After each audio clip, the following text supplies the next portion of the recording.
There are two important stories that I think are worth talking about now. I would have come to them a little earlier, but I was in the middle of a lesson.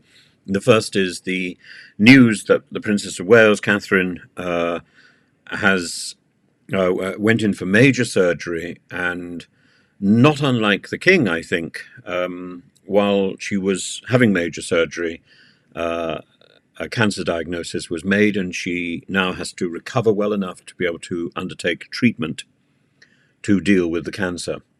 And she says that as a family, they've tried to keep things private so they can explain to the three children exactly what is happening in appropriate language for George, Charlotte, and Louis, and to reassure them that the Princess of Wales is going to be okay. She certainly looks frail, and I got the emotion that comes across from what she's saying is quite powerful, and one can only feel enormous sympathy. And having gone through some of that myself, I understand how devastating this disease is, and how difficult it is to actually face up to the reality when you first get a diagnosis. In so many cases, it is something that can be dealt with. In some cases, it isn't, unfortunately. I think the princess will take solace from the fact that the king is going through this process at exactly the same time.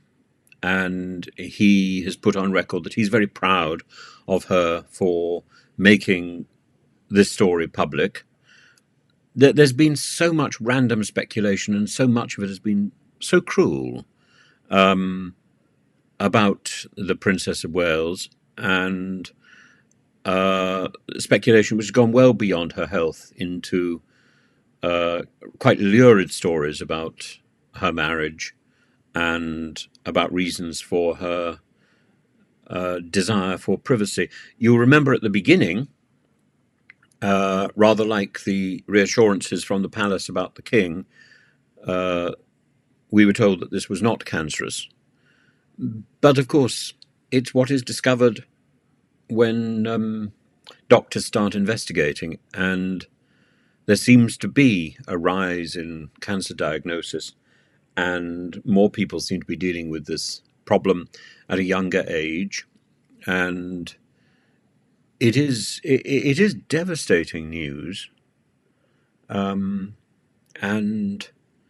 I admire the princess's resilience and her determination to get back on her feet and to do the work that she says she so much enjoys. And I think again, it's worth pointing out what an incredibly good job she's done in bringing up her three children so